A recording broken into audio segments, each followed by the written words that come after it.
Hello दोस्तों, कैसे हो सभी। उम्मीद करती हूँ आप सभी बहुत अच्छे होंगे और अपने एग्जाम्स की तैयारी बहुत ही बेहतर ढंग से कर रहे होंगे।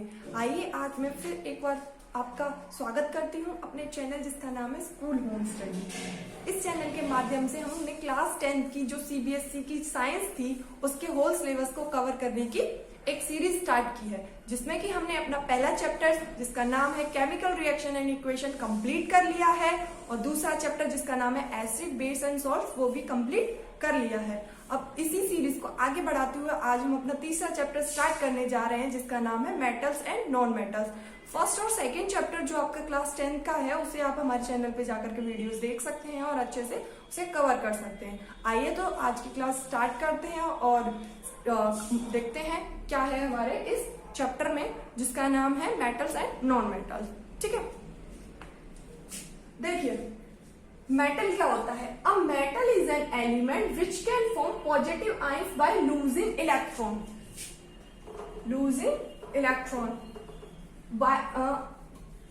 एक जो मेटल होता है वो एलिमेंट होता है जो कि हमारा क्या बनाता है, पॉजिटिव आयंस बनाता है इलेक्ट्रॉन लूज करके। जब भी कोई एलिमेंट हमारा इलेक्ट्रॉन लूज करेगा तो क्या बनाएगा, पॉजिटिव आयंस बनाएगा। क्या बनाएगा, पॉजिटिव आयंस। जैसा कि हम जानते हैं कि कोई भी एलिमेंट है वो एटम से मिलकर बना होता है, सिमिलर एटम्स से। और जो एटम्स होते हैं, एटम्स में क्या होते हैं, हमारे न्यूक्लियस, प्रोटॉन और इलेक्ट्रॉन पाए जाते हैं। किस तरीके से, जैसे हमारा कोई एटम है उसका न्यूक्लियस है और उसके आसपास क्या होती है, इस तरीके से सेल पाई जाती हैं। इन सेल्स में इलेक्ट्रॉन हमारे रोटेट करते रहते हैं। ठीक है, अब इसी तरीके से एक आउटर मोस्ट सबसे बाहर की सेल होती है हर हमारे एटम की, तो उससे क्या है, इलेक्ट्रॉन लूज होता है और क्या बनाता है हमारा एलिमेंट, पॉजिटिव आयंस बनाता है। ठीक है, पॉजिटिव चार्ज गेन करता है। अगर हमारा इलेक्ट्रॉन को ले लेता है, इलेक्ट्रॉन को एक्सेप्ट करता है तो नेगेटिव आयन बनती है। ठीक है, क्या बनती है, नेगेटिव आयन बनती है इस तरीके से। तो अब हम देखेंगे मेटल्स के बारे में। मेटल्स की जो फिजिकल प्रॉपर्टीज होती है, फिजिकल प्रॉपर्टीज क्या और केमिकल प्रॉपर्टीज। फिजिकल प्रॉपर्टीज जो हमारी भौतिक रूप से हम जिन्हें बिना किसी केमिकल रिएक्शन किए हम उन्हें देख करके पहचान, उसकी कुछ गुणों के आधार पे ये डिटरमाइन कर ले कि ये हमारा मेटल है। किसी चीज की पहचान कर लेते हैं ना देख करके ही, उसकी कुछ प्रॉपर्टीज को देख के, तो वही हमारी फिजिकल प्रॉपर्टी। जैसे मेटल्स की जो फिजिकल प्रॉपर्टीज है उसमें सबसे पहली प्रॉपर्टी है कि metals are generally hard. Metals क्या होते हैं, वो हार्ड होते हैं। कैसे होते हैं, कठोर होते हैं। केवल कुछ ही दो मतलब एलिमेंट को छोड़ करके, जैसे हमारा सोडियम है, सोडियम एक ऐसा है मेटल है जो सॉफ्ट होता है। कैसा होता है, सॉफ्ट होता है। वरना सभी जितने भी मेटल्स प्रेजेंट हैं वो सभी कैसी प्रॉपर्टी दिखाएंगे, हार्ड होंगे। कैसे होंगे, हार्ड होंगे, कठोर होंगे। जबकि जो सोडियम है वो इतना सॉफ्ट होता है कि उसे हम नाइफ से कट भी कर सकते हैं। ठीक है, सोडियम और पोटेशियम ऐसे होते हैं जिन्हें हम नाइफ से भी कट कर सकते हैं। बाकी सभी कैसे होते हैं, हमारे हार्ड होते हैं। और दूसरी जो प्रॉपर्टीज होती है वो मेटल की क्या है, मेटल्स आर मेलिएबल। मेटल्स क्या होते हैं, हमारे मेलिएबल होते हैं। मेलिएबल क्या होता है, मतलब कि जो हमारे मेटल्स होते हैं वो मेलिएबल प्रॉपर्टी शो करते हैं। उसका मतलब है कि हम उसे हैमर से पीट के क्या करते हैं, उसकी सीट बना सकते हैं। क्या बना सकते हैं, सीट। मेलिएबिलिटी यानी प्रॉपर्टीज कौन सी, मेलिएबिलिटी वाली प्रॉपर्टी मेटल शो करते हैं। मेलिएबिलिटी प्रॉपर्टी क्या होती है, जिसमें कि हम मेटल्स की क्या है, हैमर से पीट के, हथौड़े से पीट के सीड्स बना ले, उस प्रॉपर्टी को मेलिएबल कहते हैं। ठीक है, इसी तरीके से मेटल्स आर डक्टाइल। मेटल्स कैसे होते हैं, डक्टाइल। डक्टिलिटी इसकी प्रॉपर्टी होती है, डक्टिलिटी। ठीक है, डक्टिलिटी पूछ लेता है कभी कभी एग्जाम में, डिफाइन डक्टिलिटी।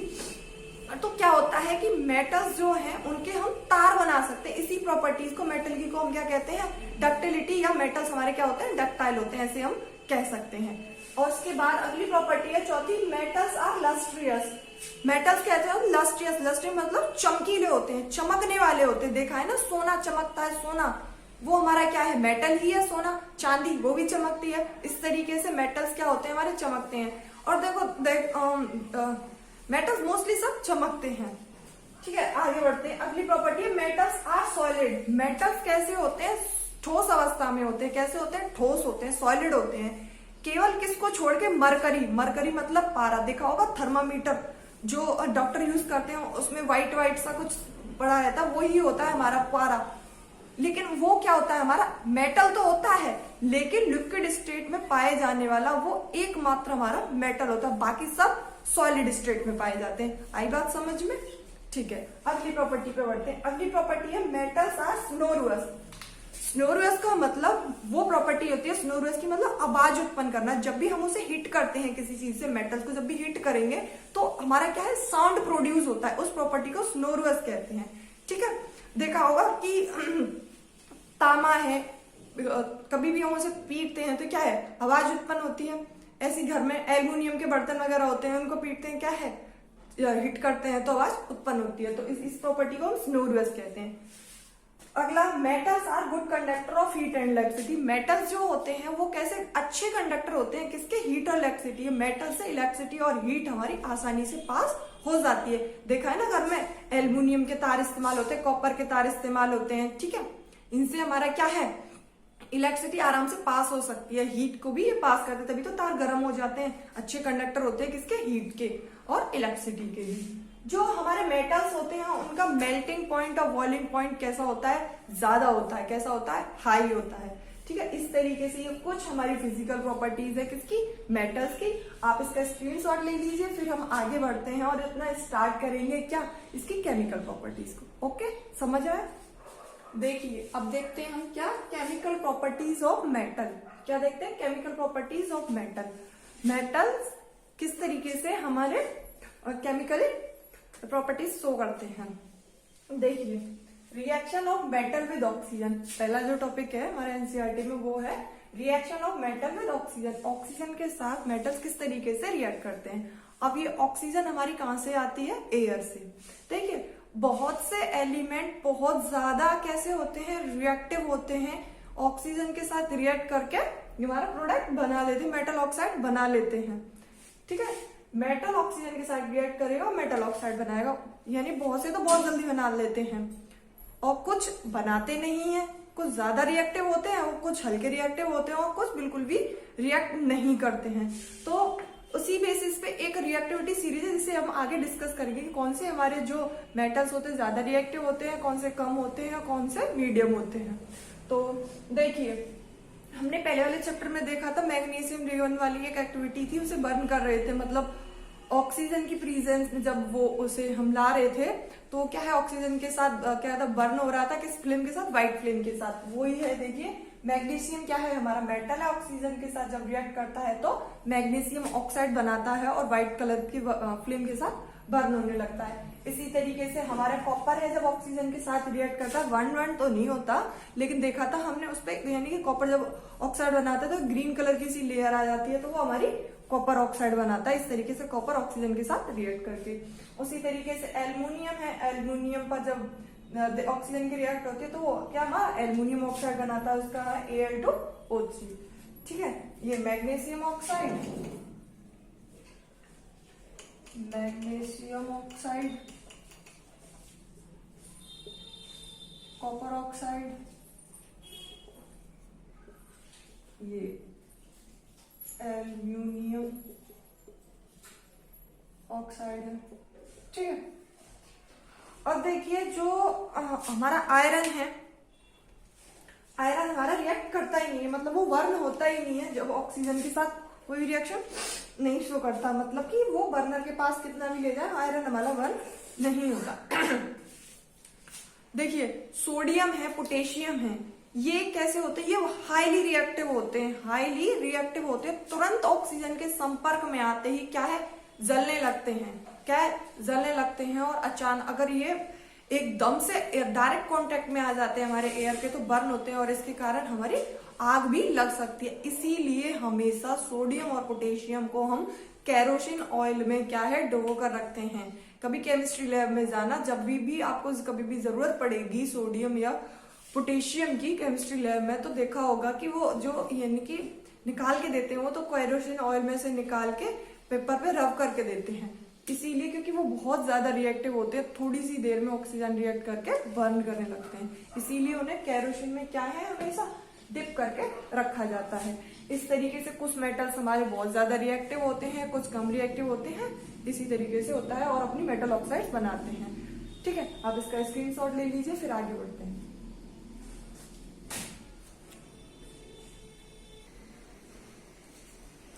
आइए अब हम देखते हैं क्या जो हमने अभी मेटल ऑक्साइड के बारे में पढ़ा था, उन मेटल ऑक्साइड के बारे में कुछ इंपॉर्टेंट पॉइंट्स हैं, उनको अभी हम डिस्कस करते हैं।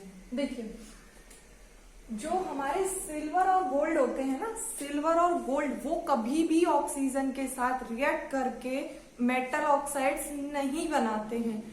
ये बहुत ही लेस रिएक्टिव होते हैं, ये रिएक्ट करते ही नहीं है। कभी देखा है ऑक्सीजन पे कोई लेयर, ऑक्सीजन की कोई लेयर गोल्ड पे जमी हुई, सोने पे नहीं जमती ना। तो इसी वजह से सिल्वर और गोल्ड हमारे क्या होते हैं, ऑक्सीजन के साथ रिएक्ट करते ही नहीं है, लेस रिएक्टिव होते हैं। मेटल ऑक्साइड, दूसरा पॉइंट है, metal oxide are basic in nature.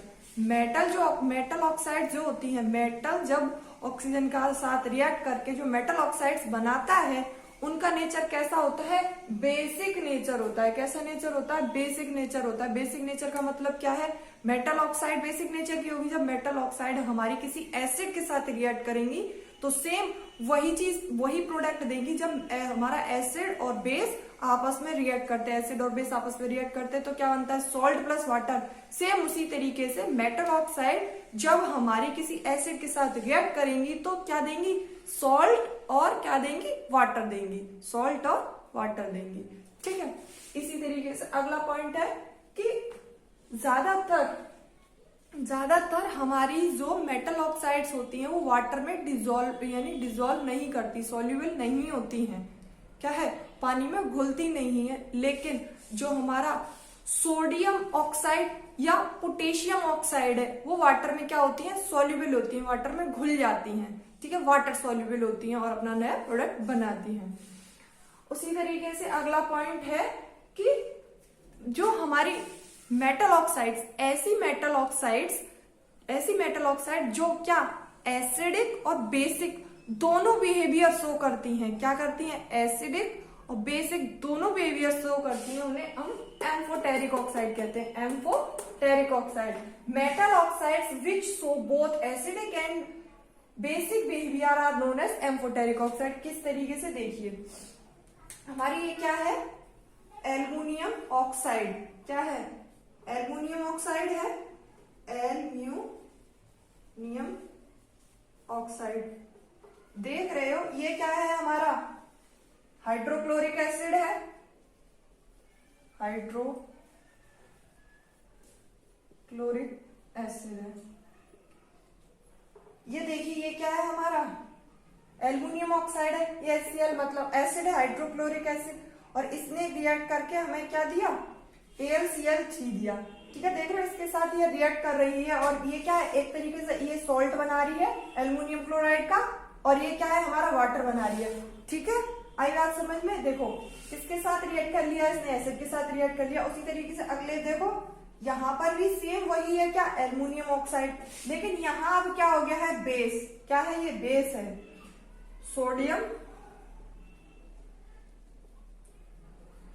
Hydroxide. ठीक है, ये बेस है। क्या है, ये बेस है, और ये क्या था हमारा, एसिड था। ठीक है, देखो ये एल्युमिनियम ऑक्साइड दोनों के साथ रिएक्ट कर लिया, दोनों के साथ प्रोडक्ट बना करके दे दिया है, यहां भी बना के दे रही है प्रोडक्ट, और क्या, वाटर रिलीज हो रहा है। तो ये बात क्लियर हो गई कि ऐसी जो मेटल ऑक्साइड जो हमारी किसके साथ, बेस के भी साथ, एसिड के साथ, दोनों के साथ रिएक्ट करके प्रोडक्ट देती हैं, वो हमारी एम्फोटेरिक ऑक्साइड्स कहलाती हैं, एम्फोटेरिक ऑक्साइड कहलाती हैं। आप इसका स्क्रीनशॉट ले लीजिए, फिर आगे बढ़ते हैं। देखिए अब हम स्टार्ट करते हैं अपना अगला टॉपिक, जो है reaction of metal with water. Metal की रिएक्शन किसके साथ, वाटर के साथ। ठीक है, मेटल हमारे वाटर के साथ रिएक्ट करते हैं और प्रोडक्ट बनाते हैं। जो हमारे मेटल्स हैं वो सभी वाटर के साथ मतलब एक ही तरीके से रिएक्ट नहीं करते हैं। कुछ हमारे किसके साथ, कोल्ड वाटर के साथ रिएक्ट करते हैं, कुछ हॉट वाटर के साथ रिएक्ट करते हैं, और जो कुछ हमारे मेटल होते हैं वो किसके साथ, स्टीम के साथ, स्टीम मतलब भाप के साथ रिएक्ट करते हैं। ठीक है, आइए देखते हैं। देखिए क्या है हमारा, सोडियम है, पोटेशियम है, सोडियम है, पोटेशियम है, कैसे के साथ, कोल्ड वाटर के साथ, रिएक्ट विद कोल्ड वाटर के साथ रिएक्ट करते हैं।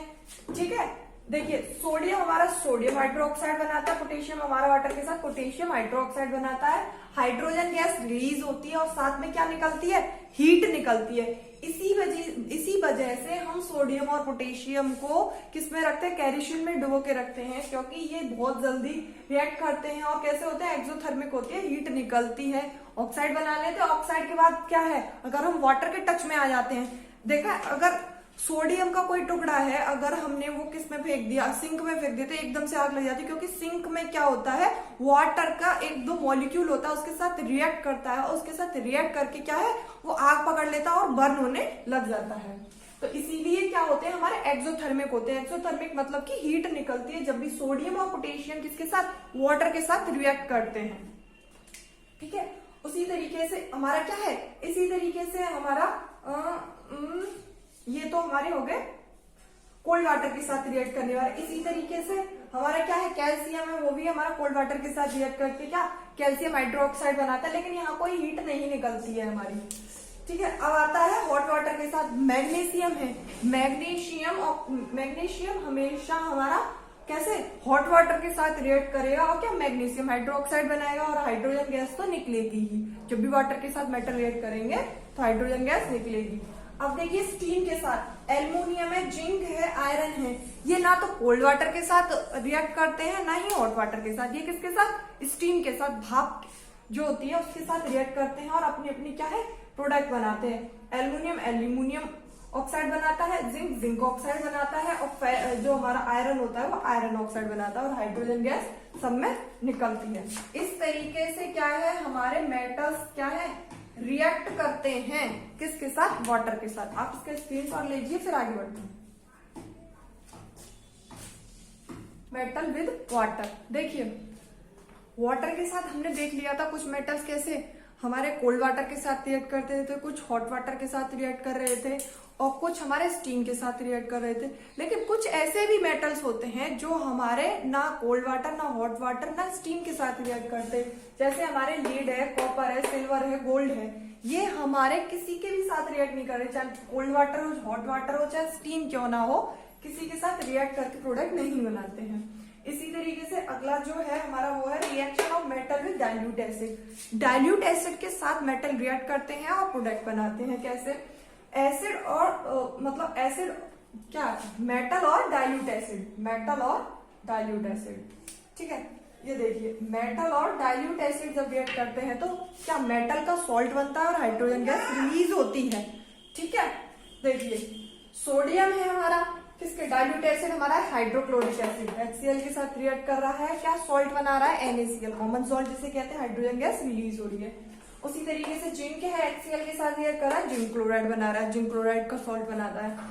ठीक है, और हाइड्रोजन गैस रिलीज हो रही है। लेकिन हमारा कॉपर है जो हाइड्रोक्लोरिक एसिड के साथ रिएक्ट करेगा, डाइल्यूट एसिड के साथ कोई भी रिएक्शन नहीं होती। ऐसे ही कॉपर है, सिल्वर है, गोल्ड है, ये तीनों हमारे किसके साथ, डाइल्यूट एसिड के साथ रिएक्ट नहीं करते हैं और कोई भी प्रोडक्ट नहीं बनाते हैं। इसी तरीके से हम आगे कंटिन्यू करेंगे अपने चैप्टर को और आप इसी तरीके से हमारे साथ बने रहिए और देखते रहिए वीडियोस। अच्छी लगे तो लाइक करें, शेयर करें, सब्सक्राइब करें और थैंक यू।